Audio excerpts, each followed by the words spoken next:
¿Qué tal? ¿Cómo están? Bienvenidos a esta entrega de Fútbol Infinito, mitad de semana. Gracias a la gente que se comunica con nosotros, gracias a la gente que nos sigue, que está suscrita a nuestro canal, que nos acompaña en las plataformas de audio, que nos envía mensajes. Y por supuesto, gracias a Jaime Macías, que está ahí del otro lado. ¿Cómo te va, Jaime? ¿Cómo estamos, Vizca? Un saludo para ti, un saludo para todos. Gracias a ti por compartir con nosotros y aprender tanto todos los días de fútbol.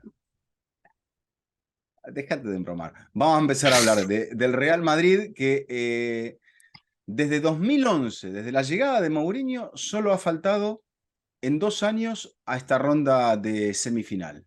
2019 cuando lo elimina el Ajax y 2020, 2021, 2020, 2020, que lo ujú, elimina el Manchester City. el año de la pandemia, cuando lo elimina el Claro. Manchester City. 21 fue el año pasado, Lo que exactamente. pasa es que es una eliminatoria confusa porque el Ujú. Madrid juega la ida en esa segunda Antes, semana antes de de la febrero pandemia, con público y después juega sin y público. después juega la vuelta sin público y claro, y el Madrid sale campeón en medio de la ida y la vuelta Claro, claro. de la Champions. Pero, y me ponía a ver, me ponía a pensar, perdón, decía, eliminaciones en ese periodo donde el Madrid te haya quedado a deber. Y la verdad que tú Quizá, dices, quizá quizá la Juve, justamente con Ancelotti. Otra cosa, otro detalle. 4 temporadas europeas de Carlo Ancelotti dirigiendo al equipo blanco, 4 semifinales y dos Champions ganadas. O sea, la mm, efectividad de este señor es algo que realmente asombra, porque esa es la realidad. A mí me sigue asombrando. Yo lo veo Ancelotti, lo veo calmado, más allá de que a veces levante la ceja. Lo veo transmitiéndole sabiduría, seguridad a sus jugadores, pero me sigue asombrando. el peso de la experiencia también, es decir, cómo Ancelotti, no sé si lee los partidos o huele los partidos. Y no me quiero adelantar, pero antes de nada le agradecemos a la gente de Heineken, que es patrocinador de este episodio de Fútbol Infinito, como todos nuestros episodios relacionados con la Champions.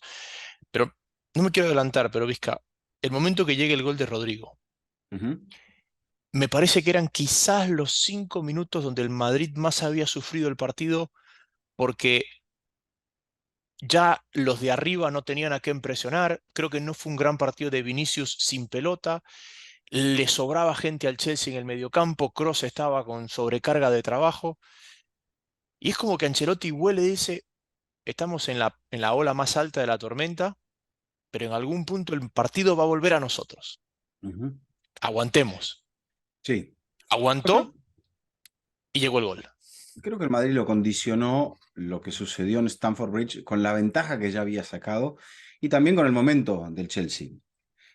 Más allá de que la posesión del balón haya sido 50-50, el Chelsea generó 37 ataques más que el Real Madrid. El Madrid solo generó 30 ataques, 67 generó el Chelsea, que disparó en 17 oportunidades, casi el doble que el Real Madrid. O sea, el Chelsea planteó bien el partido. Creo que Lampard, dentro de esta situación donde todavía no ha ganado, desde que es entrenador del club en esta segunda etapa, no puede decir que se haya o se pueda ir satisfecho el día que lo elimina Real Madrid, que no le hace gol ni en la ida ni en la vuelta, o sea, en toda la eliminatoria no le puede marcar un gol. Pero creo que en cuanto al juego, la idea que él planteó, con un mediocampo con 3 hombres para darle control al equipo, bandas bien abiertas, donde Rhys James jugó muy bien, mucho mejor que en la ida, donde Cucurella, bueno, muestra un poco sus carencias, ¿no? Sus carencias tácticas en la jugada de la presión del 1-0, que es un error de Yalova, claramente, porque no puede jugarse a barrer sabiendo que no tiene a nadie detrás, que quedan 30 metros para el arco, uno contra uno ante Rodrigo. Eh, pero bueno, dentro de todo, el Chelsea se generó la mejor oportunidad que la serie le podría haber dado para acercarse. Apareció Courtois, aparecieron las fallas en ataque del Chelsea, pero apareció Militao, pero una vez más aparece el Real Madrid con esta calidad. Recién leía una estadística, Jaime. Rodrigo es el jugador sudamericano más joven después de en llegar a 15 goles de Champions. ¿Y sabés quién es el otro? Me El imagino que ya lo pequeñito. sé. Exactamente. O sea, Rodrigo Góez, llegado en silencio a este Real Madrid, empieza a transformar esa calidad que para muchos en Brasil todavía no ha entrado dentro de un radar importante, se empieza a convertir en jugador de momentos y de partidos importantes. Y creo que todo esto lo va consiguiendo, y volvemos al inicio, todo esto lo va consiguiendo Ancelotti con su calma, con el hecho de decir la mezcla, y se lo preguntaban después, la mezcla entre los veteranos y los jóvenes, la mezcla entre los que ya hay que dosificar y a los que hay que contener porque se te escapan de la rienda. Y eso es el Real Madrid. Creo que fue Zidane que lo decía en un momento también donde estaba metido en Champions el Real Madrid con Zidane, ya con Valverde, y que en los partidos previos, por ejemplo, él alineaba a Modric y no alineaba a Valverde, ¿no? Y mucha gente le preguntaba, le decía, pero estás poniendo al más veterano a previa de Champions y al más joven lo estás dosificando. Y ahí explicaba, decía, es la experiencia. Yo sé que si a Modric yo le digo, hoy día vas a jugar al 60% y al 60% quiero que termines entero, Modric era capaz de jugar al 60%. Valverde no era capaz de jugar al 60%, iba a Claro. jugar al 100% y se le iba a fundir. Y ahí está un poco en esa mezcla. Y ahora, conectando con lo que viene por delante, que todavía no sabemos quién es el rival, pero yo sí creo que ese cross de pivote o de 5 o de volante de recuperación más marcado, te aguanta hoy, te aguanta el otro día, pero no sé si te aguanta ante un animal más bravo. Bueno, ya tendremos tiempo para hablar de eso. Creo que el poder también de las áreas hace que este Real Madrid, aún sufriendo, hoy sí sufriendo con Camavinga de lateral izquierdo, el poder de las áreas marca la diferencia en esta serie. Y no solamente nos vamos a quedar en lo que muchos se quedan, no en quienes hacen los goles, sino también en quienes los tienen que evitar. Y no es por señalar a Kepa Arrizabalaga como el factor diferencial de esta eliminatoria, pero en los momentos en los cuales Chelsea pudo llegar, pudo acortar, pudo marcar, apareció otra vez Courtois. Y yo creo que ese es un plus que tiene el Real Madrid. ¿Cómo explicar el Real Madrid a partir de esta nueva era del fútbol? Yo creo que llevaría un episodio largo, entero, para entender cómo está jugando sus cartas el Real Madrid y cómo le empiezan a cobrar sentido y a funcionar. Veía recién un análisis postpartido con Arsène Wenger para la televisión catarí y Wenger hablaba muy claramente, sabedor de la historia, de que hoy el Real Madrid ya no es el equipo de cuando Florentino llegó a la presidencia, que fue a buscar a Figo y pagó una millonada, lo mismo con Zidane, lo mismo con el fenómeno Ronaldo, seducía a David Beckham, contrataba jugadores de 26 para arriba, hechos, y en algunos casos ya arriesgaba hasta los de más de 30. Hoy el Madrid está apostando, porque tiene menor capacidad económica, está apostando por los jugadores de entre 20 y 25 y él los está tratando de convertir y en algún momento, decía Wenger, pegará un pelotazo. Seguramente su marca, su sponsor o sus sponsors le dirán, traigamos una gran figura. Pero van a traer una gran figura cuando estén seguros de la gran figura y cuando alguien también los ayude económicamente para poder gestionar esa gran figura. En el medio, yo no sé si Florentino se lo quería sacar de encima a Carlo Ancelotti. Creo que ahora no se lo va a poder sacar de encima. Hay una historia en Instagram que la tengo guardada ahí que se llama El modelo del Real Madrid. También escribí algo de eso en el libro. Y es un poco eso en detalle y en números. Y, y que habla una vez más de Florentino. Porque Florentino es un vanguardista. Porque es verdad, ya no es el presidente de los Galácticos, pero fue el primer presidente de un equipo galáctico y después todos se volvieron equipos galácticos. Y ahora que es el presidente del más grande que vive del propio dinero que genera, es el que ha entendido cuál es el modelo a seguir y que ya no puede ir a fichar a figuras y que va a buscar a los de 22 y 23, porque claro, hoy vemos a Rodrigo, vemos a Vinicio, vemos a Valverde, pero a la edad que el Madrid ficha esos nombres, ha fichado 20, 30 jugadores. Uh -huh. ¿Por qué? Porque al no tener el dinero para ir a fichar a la gran estrella del momento, Haaland, Mbappé o el que se llame, va y ficha oportunidades. De esos cinco, salió Casemiro. Los otros 4, uno de ellos Fabinho, por ejemplo, que después Ujú. terminó explotando mucho más tarde. De esos 5 salió Valverde. De esos 5 salieron Vinicius y Rodrigo. O sea, por ahí le salió mejor, porque de esos 5 salieron 2, no solamente uno. Y un poco así es lo que está haciendo el Madrid ahora con Endrick, el que juega en el Palmeiras, y lo seguirá haciendo. Y por ahí se le escapó Cubo, porque estuvo en medio de que no Quizá no acabó de llegaba, explotar. No, pero no quizá no acabó de explotar. llegaba. No, no llegaba, pero también fue, digamos, parte de esa estrategia de, de fichar y de contratar jugadores. Y que eso. Pero después, Pero no, viste. no sé si Cubo hubiese, todavía no ha acabado su carrera, pero si daba esa, le pasó con Odegaard, no sé si daban ese perfil que el Real Madrid tenía con esa personalidad para jugar esta Ujú, clase de partidos grandes y consagrarse con ujú, esta camiseta. A eso me refiero. ujú. Y después lo otro, que creo que, ¿qué es lo que más carece el fútbol élite a día de hoy? Y para mí lo que más carece el fútbol élite a día de hoy es identidad. Ujú. Estamos hablando de un Chelsea que ha sido comprado por una persona muy exitosa en el béisbol, de una nacionalidad ajena a la del país. Estamos hablando de un Manchester United que está siendo en venta por un grupo norteamericano y que hay un grupo saudí y un grupo catarí interesados en comprarlo. Estamos hablando de un Manchester City que viene de Medio Oriente. Estamos hablando de un Manchester City que es uno de los 12 equipos del grupo y así muchos ejemplos. El Madrid tiene la identidad. Ujú. El Madrid es presidido por un señor de Madrid que es madridista y que el que venga será un señor de Madrid que es madridista y que ha sido socio del Real Madrid. Y me parece que eso, en este momento donde la identidad se ha perdido en los clubes, porque no son clubes, son empresas, pues pesa mucho. Porque fíjate que mucho en los deportes norteamericanos, sobre todo, la gente cuestiona el tema de las franquicias y de que agarraron el equipo de San Luis y se lo llevaron a Los Ángeles y de aquí a acá. En el fútbol está pasando lo mismo.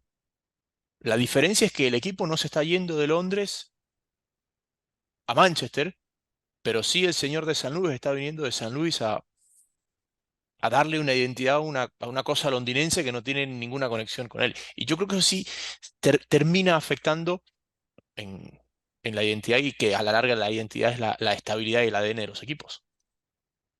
Sí, los hinchas no toleran esto, no lo soportan, salvo que pase como en el caso de Newcastle, un equipo que no iba bien, pero son, bueno, sociedades anónimas, entidades de negocios, y es el fútbol donde hoy por hoy la pasión está controlada por un hombre que sabe de negocios, que sabe de manejos de dinero y que está preocupado por eso, aunque bueno, en el caso del Chelsea no sé realmente en qué está preocupado porque honestamente el Chelsea hizo el ridículo esta temporada y quién sabe cuánto tiempo demore para volver a jugar un cuarto de final de Champions. Obviamente por el poder económico de sus dueños, seguramente cuando ordene las transferencias, cuando ordene el proyecto con un entrenador, pueda hacer que vuelva. Pero hoy estuvo muy lejos y la semana pasada, creo que la semana pasada estuvo más lejos todavía del Real Madrid. Hoy no tanto. Hoy fue un partido en el cual generó buenas sensaciones y apareció el oficio de Real Madrid, los jugadores de Real Madrid y el oportunismo de Real Madrid.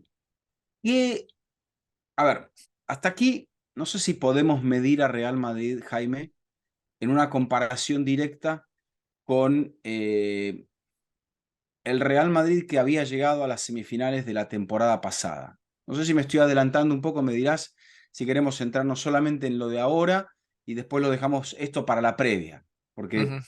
estamos acá en No, pero ensayo libre. eh, a ver, hay un y, punto, hay un punto, y, sí. y tienes un punto para mí importante. Creo, me gustaría saber lo que piensas tú, que la diferencia principal es que el Madrid anterior, el Madrid posterior a Kiev, ¿ok?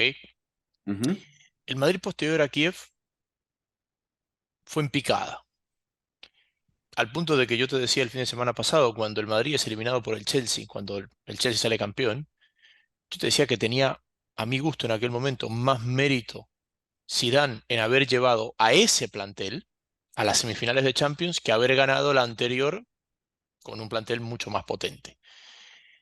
Entonces, llegamos a la Champions un poco con ese concepto del Madrid. Y futbolísticamente, creo que el Madrid fue muy épico, pero poco dominante el año pasado. Porque al París de los 180 se lo da vuelta en los últimos 20. Porque al Chelsea en Stamford Bridge, que quizás fue su mejor partido antes de Ujú, la final, después resulta que ese mismo Chelsea le hace tres ujú. en Bernabéu, En Madrid, sí. en Madrid, y que termina en el alargue una vez más de forma épica, y que ante el Manchester City vuelve a hacer lo mismo. Entonces, realmente el Madrid nos dio la temporada pasada una muestra de personalidad, de carácter, de épica, pero nadie puede decir, salvo la final ante Liverpool, que el Madrid fue superior a los rivales que eliminó, futbolísticamente.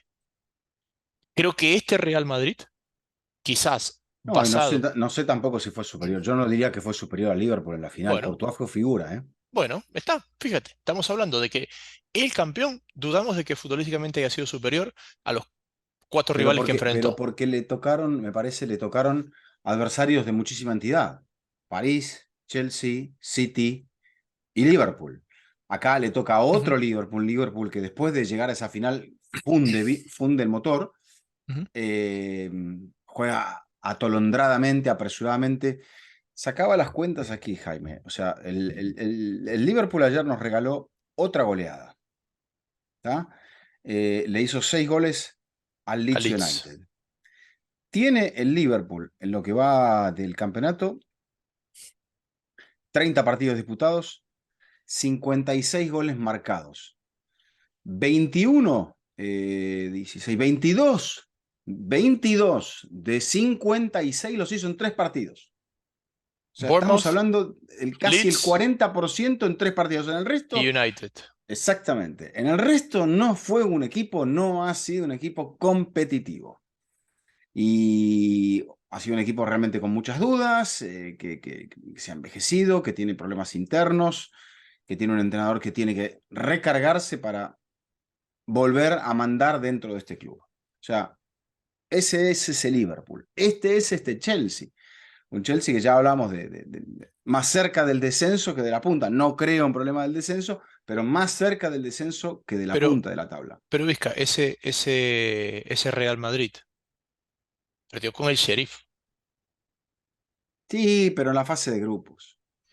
Yo lo que creo es que la perspectiva nos ha cambiado de que aquello que nos parecía tan épico el año pasado, hoy ya no nos sorprende.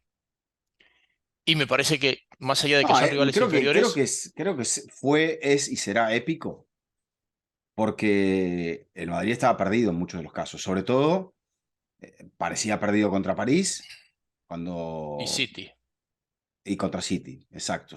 Creo que el Chelsea es el que de la nada lo ponen aprietos, Ujú. pero en los otros casos, el Madrid no estaba controlando los partidos.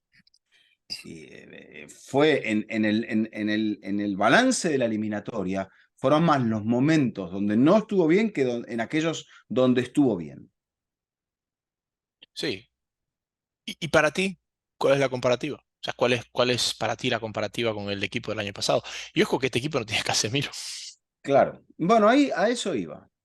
Parece ser un equipo que ahora, al menos digo parece, porque hablo en el papel, es difícil compararlo, pero que parece ser más sólido. O sea, hoy le llegaron, pero no le llegaron tanto. Creo que en la temporada pasada le llegaron mucho más. Me parece que fue un equipo que de mitad de cancha hacia atrás, pese a tener a Casemiro como escudo de la defensa, era un equipo que resultaba ser más permeable. Le marcaron más goles. Entonces, esa es la sensación un poco que me queda acá. Creo que, corregime, le han hecho 2 goles en las 2 rondas de eliminación hasta aquí, Ujú, que se los hizo el Liverpool de entrada. Después de esas correcciones, el Madrid lleva 180, casi más, alrededor de 250 minutos sin que le marquen el Champions. ujú. Me dirás, ¿pero contra quiénes? Está perfecto, pero hay que jugar esta clase de partidos y el Madrid sabe jugarlos. Que lo que le venga sea distinto, eso ya lo veremos más adelante, pero que me da la sensación esa de que el equipo vuelve a encontrar otra vez ese punto justo en los meses más importantes, y eso juega. Y lo hace defensiva y ofensivamente. Y eso juega tanto a favor del Real Madrid Ujú. como en la psiquis de los rivales. Yo no estoy seguro de que sea más compacto. Bueno, depende del significado que le demos a la palabra compacto, porque el principal cambio de Ancelotti a Zidane es que el equipo de Ancelotti defendía más atrás para darle más espacio a Vinicius. El equipo de Zidane, todavía con Ramos, era un equipo que, y con Varane, a mi gusto, hacía lo que se llama defender hacia adelante. Es decir, te paraba la última línea cercana a mitad del campo. Entonces, un equipo compacto, corto, pero muy adelantado. Sí, que buscaba presionar un poco más. Exacto. Yo creo que el equipo de Ancelotti no era un equipo defensivo, pero paraba el bloque bastante más atrás que el de Zidane. Y en momentos de apremio en Champions, entendiendo y creyendo, y con argumentos, que era un equipo que defendía mejor de lo que atacaba, por momentos se paraba más atrás y por momentos encontraba en renunciar a la posesión su principal aliado para el contraataque. Yo creo que este equipo, sin Casemiro, es un equipo que sufre más sin la pelota. Por ende, es un equipo que se ve obligado a tener un mayor porcentaje de posesión que el anterior. Entonces, sufre menos defensivamente, sí, estoy de acuerdo contigo, pero también creo que sufre menos defensivamente porque tiene más minutos la pelota, Ujú. porque se ha visto obligado a trabajar más los partidos con la pelota, mientras que antes era un equipo que esperaba la recuperación para contraatacarte. Bueno, creo que igual allí en cuanto a lo que decías, Zidane, ¿cuál equipo de Zidane, cuál época de Zidane? No, el antecesor al de Ancelotti, o sea, Ujú. el que asume a Ancelotti, o sea, el que termine el El que gana 2021 la Liga con del 2020. el que gana no, el que pierde la liga del 2021. Ok. O sea, el que asume a Ancelotti inmediatamente a principios de la temporada pasada. Ujú. Sí, igual era un equipo, creo que ya apuntaba que estaba en transición. Ahora ya no podemos decir que es un equipo en transición. Yo creo que ahora es un equipo que ya está, este es el Real Madrid. Creo que de las únicas piezas que deberá plantearse, dicen que está buscando dos laterales, que está buscando un hombre en ataque, que se va a desprender de Mariano, que se va a desprender de Hazard, eh, pero, y que va a ser un gran fichaje. Que este verano, no en falso, sino que este verano va a ser un gran fichaje. Y veremos. Pregunta, Don Vizca. Salvo los dos obvios, Mbappé y Haaland, ¿quién es un gran fichaje en este fútbol tan convulsionado? Bueno, el Madrid aparentemente estaría en la carrera por Jude Bellingham. Mediocampista inglés, muy completo, que gusta. Luego, el Madrid va a seguir buscando jugadores en ese rango 20-25, o sea, 20 a 25 años de edad, quizá hasta 23. Podría sentarse a negociar quizá por algún futbolista que venga de algún equipo como el Brighton, dependiendo del precio. Y luego hacer lo que hizo en el caso de Álava y en el caso de Rudiger. Pescar a jugadores ya hechos, veteranos, todavía con hambre y bien físicamente, al final de contratos o Mm, negociables, como podría ser el caso de N'Golo Kanté, por ejemplo, e incorporarlos a una estructura para que mm. más o menos entren dentro de esas rotaciones en las que aparecen hoy los Modric, y los Toni Kroos y los Karim Benzema. Yo creo que es una trampa salir a buscar un lateral hoy, porque yo creo que es como lo hemos dicho todo el año, es la posición que más ha evolucionado y quizás la mejor opción de lateral hoy después se te queda en el banco o no se te adapta. O sea, tú mira alrededor y lo hemos... ¿Quiénes son los laterales del City? ¿Quiénes son los laterales del Bayern? ¿Quiénes son los laterales del Barça? No, no son laterales. Es gente Sí, que tiene pero una hay, doble hay, hay que, función. hay, que, hay que tener versatilidad. Bueno, hay que saber buscar esos centrales que te puedan jugar de lateral, o esos laterales que te puedan jugar de medio centro, o esos laterales que te puedan jugar de central, que tengan manejo. Todo depende de lo que uno quiere. Yo creo que Guardiola, haciendo un paralelo con la música, él es como un compositor que te coloca una partitura muy difícil. Entonces ahí, claro, a muchos le va a saltar el furcio. Pero es que son malos músicos o que la partitura es muy difícil. Y yo creo que es más bien lo segundo. ¿Sabes quién le vendría muy bien al Real Madrid? ¿Quién? Alfonso Davies. Bueno, ese sería un jugador diferente. Yo creo que también va a ocurrir eso. Que va a haber clubes que por como Chelsea. Chelsea va a tener que desprenderse de gente. Y ahí el Real Madrid tocará la puerta. Dicen que quiere a Rhys James. Dicen que puede llegar a querer a Chilwell. Que Guardiola lo quiere a Chilwell. Bueno, entonces Chelsea, después de todo este alegre All, gastar, All tiene Star. que, tiene que, tiene que achicar y tiene que decir, vamos a partir sin Europa desde esto, para tratar de regresar a Europa, lo cual va a ser difícil. Por ahí le lleva 2 temporadas regresar a Europa al Chelsea. Yo creo Porque que le cuesta más. va a tener que reconstruir y va a tener que desprenderse de los Mason Mount, de los Conor Gallagher, probablemente de los Rhys James y probablemente de mucha otra gente para poder hacer que las cuentas le cierren y decidir. Por eso va a ser muy importante la decisión de quién va a ser el próximo entrenador de este club y que en el departamento del fútbol, la gente de fútbol empieza a tomar decisiones. Estaba viendo unos datos. Lampard perdió los 8 partidos que dirigió este año entre Chelsea y Everton. Y Everton. Bueno, es Complicado. muy, muy, muy complicado. Quizá también en algún momento la gente pensaba, bueno, si el Madrid de repente encuentra algún regalo de este Barcelona que viene trastabillando, creo que el Madrid ya ha definido que va a seguir por esta avenida, por esta autopista, te diría, hasta el final, porque ya son 3 partidos para la gloria, con quien sea, sabe que va a ser muy difícil este tema de llegar a la gloria, que no va a ser nada sencillo, pero el Madrid se ilusiona, lo va a intentar. Se ilusiona también el Milan, ¿eh?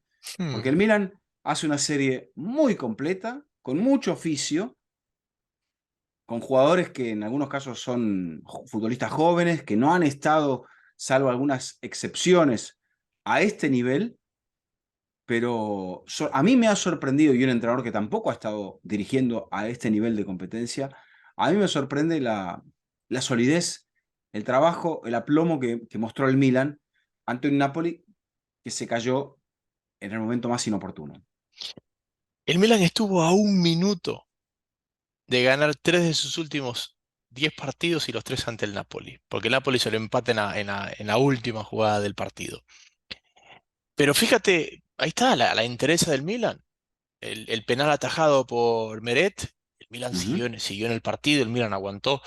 eh, y es un poco aquello que Guardiola en algún momento decía, ¿no? La gente a veces piensa que porque tienes un gran equipo puedes pelear por los objetivos y para los equipos que nunca han estado en esa altura es una experiencia nueva, necesitan curtirse. ujú.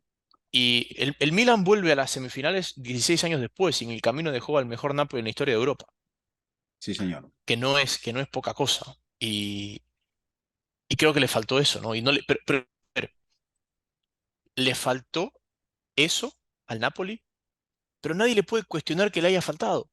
Ujú. ¿Cómo le vas a cuestionar a un debutante en esta instancia que no haya estado a la altura de quizás el segundo cuco más importante de la historia después del Real Madrid? Bueno, yo creo que llegado a este punto, los entrenadores simplifican, decir, señores, no miremos el entorno, no miremos la camiseta, mirémonos a nosotros, a quiénes somos, cómo llegamos hasta aquí y tratemos juntos, de la misma manera que llegamos hasta aquí, seguir avanzando. El Napoli, bueno, algo le ocurrió. Creo que también al Napoli eso se resume. A mí me asombra que las camisetas te ganen solas, como la del Real Madrid, como la del Milan, pero al Napoli quizá le hayan temblado un poco las piernas, porque son futbolistas y pienso en todos, pienso en Víctor Osimhen, pienso en Chucky Lozano, pienso en Raspadori, pienso eh, En Crava, sí, en en Kvaratskhelia, Lobotka. en Lobotka, en Zielinski, en Sambuanguisa. Y no son jugadores para que uno dice, no, no, esto es nómina de campeón de Europa. No, no, esto no es nómina de campeón de Europa. Es un equipo muy bien trabajado. Creo que Spalletti era el último entrenador de un equipo italiano en llegar a una semifinal, que había sido con la Roma. No, había sido Eusebio Di Francesco. Eusebio Di Francesco, correcto. Cuando es Eusebio. goleado por el Liverpool. Pero la Roma era el último equipo italiano Ujú. y vuelve un equipo italiano. Y puede ser que vuelva otro equipo italiano más y que tengamos derby si es que la historia pinta como parece que se va a decantar. Pero, ¿qué fue el Milan? Un equipo súper organizado, contó con un legado extraordinario, que en una jugada desparramó a todo el Napoli y la tomó en tres cuartos del ataque napolitano y llegó a asistir arrastró el balón durante casi 60 metros para asistir a Giroud, que había fallado un penal, o que se lo atajó Meret, Eso, y, y después defendió bien, defendió generando que el Napoli no tuviera situaciones de desequilibrio, de ventaja en el campo, de uno contra uno, siempre solidario el Milan. Creo que a partir de eso, y con mucho aplomo, con mucha categoría, el Milan recién sufre al final cuando se pita el penal en contra por la mano de Tomori. Nada malo, donde Marciniak demuestra un poco la categoría, porque si bien es cierto, aplica un poco el sentido común de la oportunidad de la mano. ¿Dónde esa mano, por ejemplo, se marcaría si es, por ejemplo, cuando la pelota va al gol?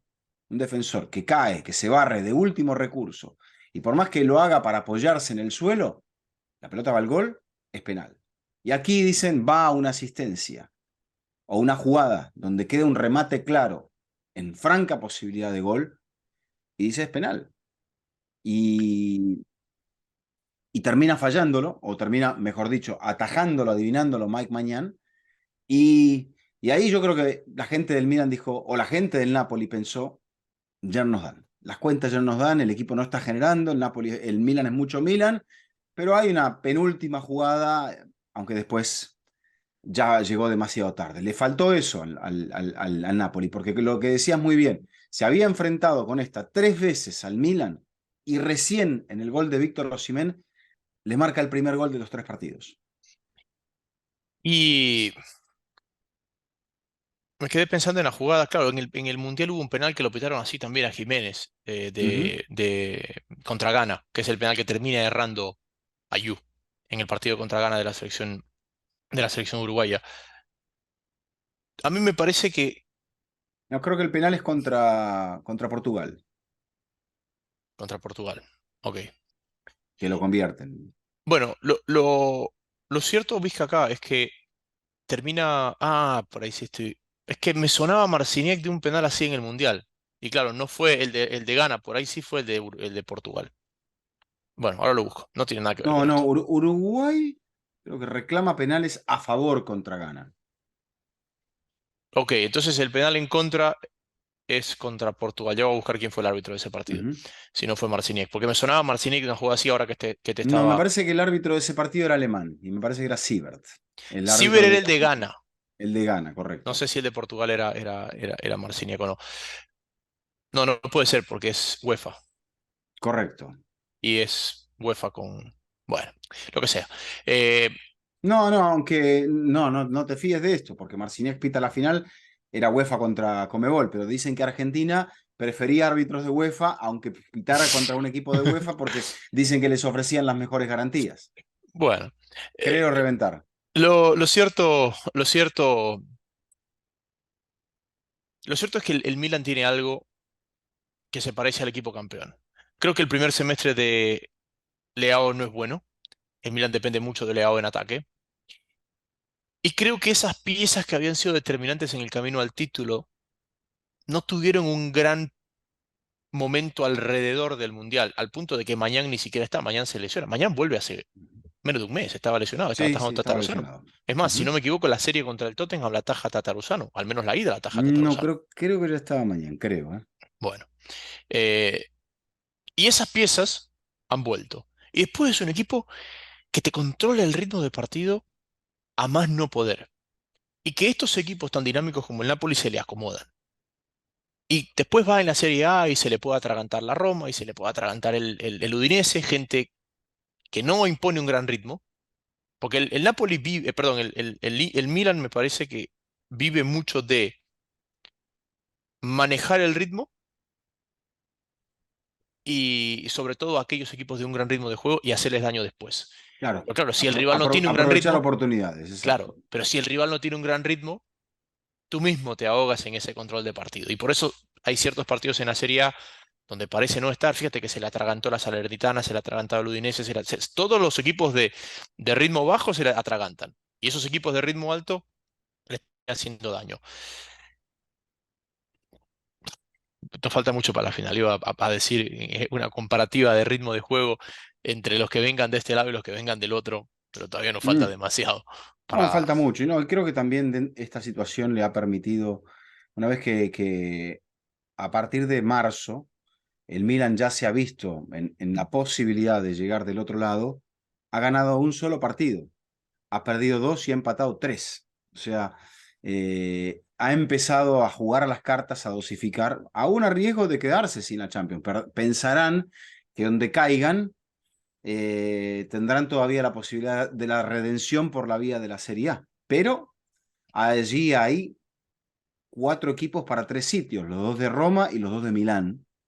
Y yo creo que al Napoli se le va a sumar la Lazio y van a ser uno de Roma y dos de Milán para dos puestos. Pero si los de Milán se van a desgastar para poder llegar a la final, cosa que lo sabremos mañana, ahí veremos de qué va la historia por la Serie A para tratar de Sí. clasificarse. Porque creo que Atalanta me parece que viene lejos, ¿no? O sea, a ver, Y hay que ver qué pasa con la Roma, porque la Roma perdió la ida. sí. O sea, la Roma Ata- podría... y la Roma podría seguir interesado, aunque tiene 3 puntos de ventaja en la posibilidad de, de llegar a algo más. Pero sí, Atalanta está a 2 puntos del Inter. O sea, hoy por hoy Atalanta está bueno, no está tan lejos, está a 4 puntos del cuarto lugar. Ujú.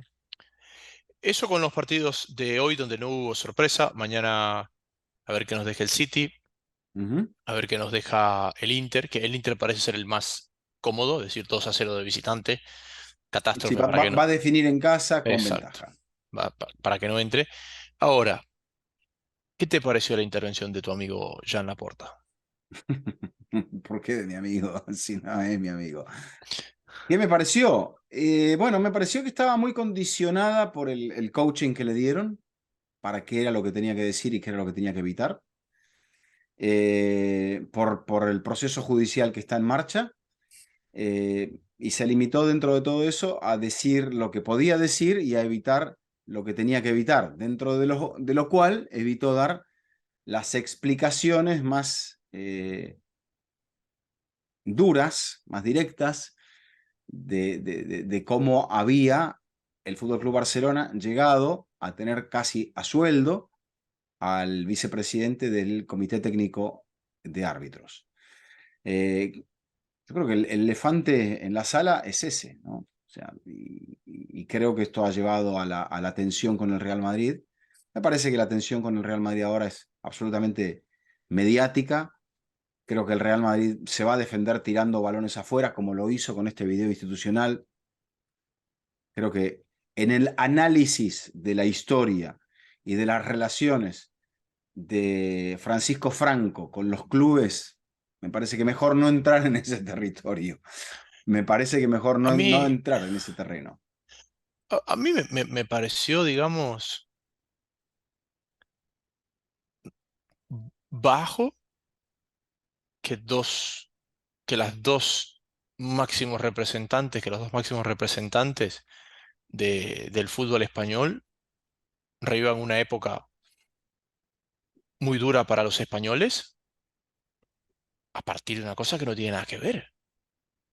Sí, sí, absolutamente. Eso, porque, a ver, parece una niñería de quién Sí, era sí. o de quién no era, o lo de aquí o lo de acá. O cuántos fueron y O cuántas cuánto, insignias de brillante, y cuántas veces fue al correcto, palco, cuántas veces no fue al palco, correcto, cuántos goles gritó, cuántos goles no gritó, cuántas camisetas le dimos. O sea, por exacto. favor. O sea, me parece sobre todo una época tan difícil, ¿verdad? Aparte, bueno, fue Para el presidente país. 40 años, Francisco Franco, y no lo fue justamente por ganar elecciones y por ser elegido por la gran mayoría del pueblo, que no me quiero poner a cuestionar Exacto. la historia democrática española, porque no es mi asunto, ni tampoco es No. lo que estamos buscando aquí. Ujú. Pero Para mí hay una cosa entre líneas, y para mí es la... pero en el fondo es absolutamente.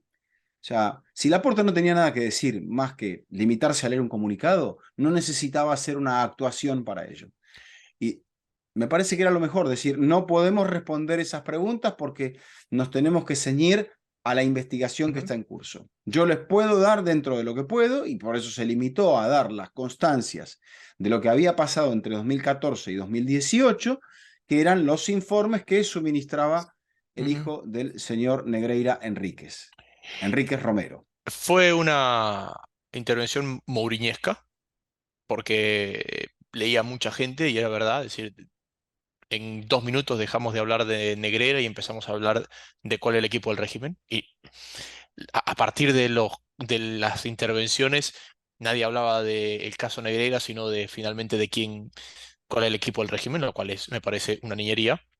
Pero al mismo tiempo, si vuelven a escuchar lo que dice Laporta, hay una grandísima contradicción y que explica en parte por qué no podía explicar lo que era, Lo que tenía que lo que tenía explicar, que explicar. cómo se pagaron Él, durante 17 años 7,5 millones de ujú, euros al vicepresidente del Comité Técnico Arbitral. él en un momento dice es que estos informes es información importantísima deportivamente y son informes que deben ser hechos por gente con muchísima experiencia y árbitros que han ejercido al más alto nivel. Y después él dice, lo que hacía el señor Negre era cobrar, los informes los hacía el hijo, Ujú. pero si el hijo no fue árbitro, ni pitó al más alto nivel, ni tiene mucha experiencia. Bueno, quizás sabía cómo hacer informes arbitrales. Bueno, A lo para que mí es vamos, la única gran contradicción porque es el único momento donde él habla un poco de eso. El resto sí. fueron No, pelota trata de salaria buscando al exponer lo 9. que tenía, dice que los otros informes eran verbales, por eso no tenía constancia de los demás. Eh, hasta que no haya, y no sé si lo habrá, si será un juicio público, si llegará a eso, eh, que diga, que explique el Fútbol Club Barcelona qué es lo que lo llevó, porque hay que abrir esa lata. ¿Qué es lo que lo llevó a tener una persona que le asesorara, así fuera eso solamente, Jaime, que le asesorara solamente en el comité arbitral? ¿Por qué el Barcelona sentía que tenía que recibir un asesoramiento? Creo que ahí es donde está un poco también el espectáculo al cual se está sometiendo el fútbol español y que no hay nadie que todavía lo haya logrado entender. Porque como se tiran balones afuera permanentemente, unos y otros, por eso salta el tema político y tal, el histórico, pero no hay que irse muy lejos para entender qué es lo que está pasando aquí o qué es lo que pasaba aquí, porque es lo que nos lleva a muchos de nosotros a intuir que había algo que lo llevó al Barcelona a esta situación, a contratar a este señor. ¿Por qué contrató a este señor? ¿Por qué? Sí. ¿Se sentía perjudicado? ¿Por A ver, quién? es que ¿Era influenciable el arbitraje español o a la gente que manejaba? Y ese es el problema de fondo. Por eso decía Seferín que es una situación la más compleja que le ha tocado. Y él, por lo menos, no se ha posicionado en el punto de decir, el Barça ya es culpable, que eso es un poco lo que pedía Laporta. Dice, a nosotros ya nos han culpabilizado. y él elogiaba mucho a Ceferín, pero claro, la sanción que él le tiene miedo es la de Ceferín. Porque Y Tebas no bueno, lo porque puede creo que sancionar. ya es una lucha a cara descubierta con Tebas. Sí, y Tebas Antes tenía un aliado en esa lucha con Tebas, que era Florentino, ahora el Ujú. aliado se ha ido. Lo que pasa, lo que es cierto acá, y que es el punto clave el que tú das, hay dos motivos. O el arbitraje era influenciado y a este señor se lo contrata para defenderse de las influencias arbitrales, o el arbitraje no era influenciado y lo contratas para tú influenciarlo. Pero no Bien, hay una tercera opción. no. Bueno, los informes técnicos me parece que no son la tercera. O sea, es lo que se pone en el papel. Y ahí es donde vamos también un poco con esa situación. O sea, el Barça tendría que haber o debió haber hecho algo, porque en la época de la Guerra Fría, ¿no? Ujú. Una potencia tenía espías, la otra tenía espías, una tercera potencia también tenía espías y todos tenían espías. Entonces, ¿por qué había espías? Y porque todo el mundo sabía que el otro te estaba espiando. Sí. Es así. Entonces, ¿qué es lo que buscabas? Que no te descubriesen. Pero la idea de chupar información, de robar información, dentro digamos, de lo que se podía espiar, aunque estar infiltrado te podía llevar a perder la vida, como hemos visto en muchas películas, eh, basadas en hechos reales. Aquí, bueno, era eso, o sea, este señor era un infiltrado dentro de una estructura en la cual había manejos oscuros. Y ese es el punto más grave de todo esto. Ese es el punto que ahora, no sé si habrá alguien que lo quiera visualizar, porque después habría que remitirse a hacer un análisis de causa-efecto. Desde ese momento que el señor Negreira es contratado como asesor, partamos de lo que dice el Barcelona, como asesor, ¿ha sido más lo que al Barcelona se lo ha perjudicado? ¿O simplemente puede caber esa posibilidad de que este señor estaba ahí como una especie de escudo espía por si las moscas? Yo, a ver, yo no sé en la época dorada del Barça cuánto el Barça puede haber necesitado. Lo que pasa es que esto es algo que comienza antes de la época dorada del Barça. Comienza en 2001. Exacto. Entonces, tú eres Laporta, llegas a la presidencia, te encuentras con esto y te explican por qué. Estás entre la espada y la pared. Ujú, O sea, si esto viene así, ¿para qué tocarlo? ¿Por qué ujú. será? O sea, quizás Laporta está. Laporta, para mí, es el que está en la situación más compleja de todas, porque Sí, es el presidente que llega cuando esto comienza y se lo encuentra. Y, y es hoy el presidente cuando esto revienta. claro. Entonces, complicado. Y No, es después que está, creo que fue a- Bartomeu el que lo contó, o alguien lo contó, que cuando esto se acabó, había amenazas sí, había amenazas. Hubo, exacto. hubo ciertas presiones, porque lógico, esto ya se había convertido en un hábito y a partir de ese hábito, bueno, a ver, 2001 el campeón fue Real Madrid. Valencia, Real Madrid, Valencia. 2005 Barcelona, 2006 Barcelona. O sea, en ese lapso, en esos 17 torneos, pongámosle que empiezan después del título del Barcelona, del Madrid del 2001.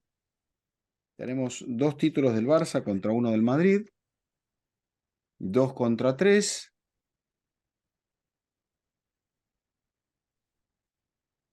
Sí, ahí.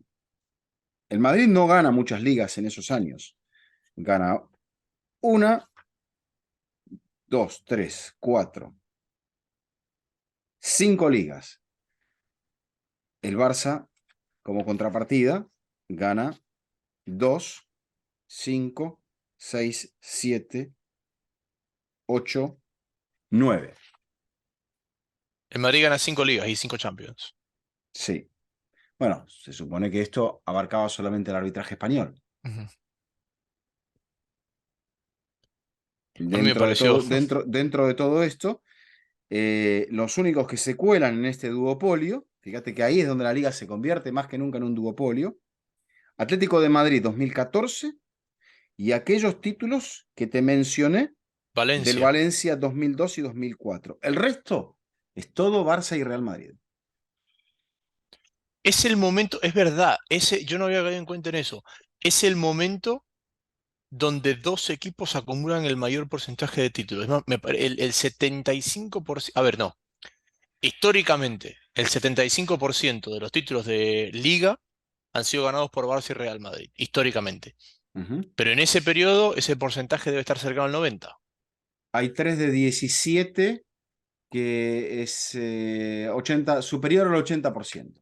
Correcto, casi 90. Sí. Es verdad, es verdad. Si estos están metidos en este lío, ¿qué le queda al resto? Y el Atlético que ha reclamado, y me parece que con justa razón el Atlético, el otro día mencionábamos el tema del VAR de una última acción que casi le perjudica al Atlético de Madrid, donde el VAR lo salva, y esto es lo que ponderaba el Cholo Simeone, aunque se quejaban de las manos que no les habían marcado en ataque. Y eso que, bueno, era un partido donde el Atlético de Madrid parecía otra vez tenerlo controlado. El fin de semana jugarán el Atlético de Madrid y el Fútbol Club Barcelona, donde en una liga, la liga que gana el Atlético de Madrid justamente, pudo haber ido del otro lado en una acción que debió haber sido validada como un gol, creo que de Alexis Sánchez, cuando el partido ya estaba 1-1. Messi creo que fue. Sí, Messi. Bueno, habrá que ver el pronóstico del clima para ver cómo le va al Barça este fin de semana. Sí, sí. No, pero era 4 de la tarde en Madrid y con el pasto, el pasto sin mojarse. ¿De qué me estás hablando? ¿Del Getafe? Del Getafe, sí. No, acá no va a ser lo mismo. Porque van a jugar en Camp Nou por la noche y el Oye, Barça impone las condiciones. dale algo de mérito al rival. Sí. A ver. No, es quizás la peor intervención que yo le he escuchado a Xavi Hernández como entrenador. No, no, no, tal cual, tal cual. Es más, te digo, tanto Girona jugando su fútbol como Getafe tuvieron los dos la oportunidad de ganar. O sea, más vale que Xavi diga, tenemos que mejorar, tenemos que trabajar para recuperar los lesionados, antes que ponernos a hablar de que si el Yo- pasto estaba corto, seco, y la hora nos perjudicó, porque no al, estamos acostumbrados a jugar a las 4:15. al Barça se le va a hacer larguísimo el cierre de campeonato, Vizca, porque se le ha ido toda la intensidad y la obligación. Y no es lo mismo salir a la cancha sabiendo que te hueven la nuca, sabiendo que no hay Bueno, margen de error. ahora tiene que motivarse porque va a jugar contra el Atlético, y si pierde contra el Atlético, creo que va a entrar en una situación de dudas en la cual no puede relajarse nunca más. Correcto. Eso nos ha dejado esta jornada entre semana del fútbol europeo. Creo que la Champions el año pasado nos dejó mal acostumbrados a las curvas y hoy día estamos esperando alguna curva que no llegó, pero como lo dijimos la semana pasada, toda gran noche del Real Madrid Ujú. comienza con una tajada de Courtois. Y así ha sido. A propósito, hay jornada a mitad de semana en Liga. Creo que el Madrid va a jugar ya ahora hasta la final de la Copa del Rey. Creo que va a jugar No, cada 4 días. hasta la vuelta de las semis, Ujú. Sí, porque porque hay doble jornada entre semana. no hay doble jornada de semana, hay jornada entre semana y la siguiente semana es la final. Perdón, No, no, no, no, hay hay doble, doble jornada entre semana. Y después de la final, no hay fecha donde se juega la final de Copa, ¿correcto? no, la final de Copa se juega. No, la final de Copa se juega el siguiente fin de semana, o Pero sea, es decir, no hay fecha pactada. no, es el fin de La semana del 33, 6. la 33 se juega entre semana, Y el, ese fin de semana es el la fin final de de semana, Copa. exactamente, el fin de semana, el Madrid va a jugar, Osasuna va a jugar antes contra el Barça, fíjate, eso es un comodín. El Madrid va a jugar contra la Real Sociedad, o sea, eso el 2 de mayo, Ujú. y si no me equivoco, la final de la Copa del Rey se va a jugar el día 6, Sí, señor, sábado 6, correcto. correcto. Entonces, ese fin de semana no va a haber liga. Pero el Madrid juega. El Madrid juega Copa, exactamente. Y Y después va a volver a jugar Champions, exactamente. el Y siguiente martes o miércoles. correcto. Ahí es la secuencia. O sea que el Madrid ahora, por eso te decía, si de repente esto le pasaba, cosa que no le pasó, y se le escapaba, bueno, para el Barça hubiese sido una situación de mucha mayor presión, aunque bueno, quizá el Atlético también lo hubiese visto con buenos ojos, ¿no? Pero ya el Atlético el Atlético no tiene que jugar ni contra el Real Madrid, y después de este fin de semana no va a tener que jugar contra el Barça, y el Barça ya no tiene que jugar contra el Real Madrid. O sea que Se finí. es a lo que se aguante o a lo que se tenga de aquí al final de la temporada. Sí. Bueno, estamos ante la posibilidad de que todos los títulos los ganen equipos diferentes. A ver qué pasa. Y que lleguemos, sí, y que lleguemos, salvo en el caso que el City consiga plasmar la remontada, veremos mañana qué pasa, o si pasa el Bayern, que algunos ganen dos frentes. Bueno, el Madrid puede hacerlo vía la Copa. Correcto, don Eduardo. Le agradecemos a Heineken por haber sido Sí, parte de este episodio de Fútbol Infinito y nosotros nos reencontramos mañana mañana. con Mañana, las semifinales definidas. correcto, mañana tendremos otro análisis. Hoy quizás se nos fue un poquito más largo con el tema del contexto de la porta, pero bueno, mañana, hoy no va a hablar, no va a hablar nadie. Por lo tanto, mañana es fútbol y como decías, quizá no tengamos sorpresas y tengamos dentro de 3 semanas un derbi milanés otra vez y tengamos otra vez un duelo entre el City y el Real Madrid. Un fuerte abrazo a todos. Gracias por acompañarnos en este episodio de Fútbol Infinito.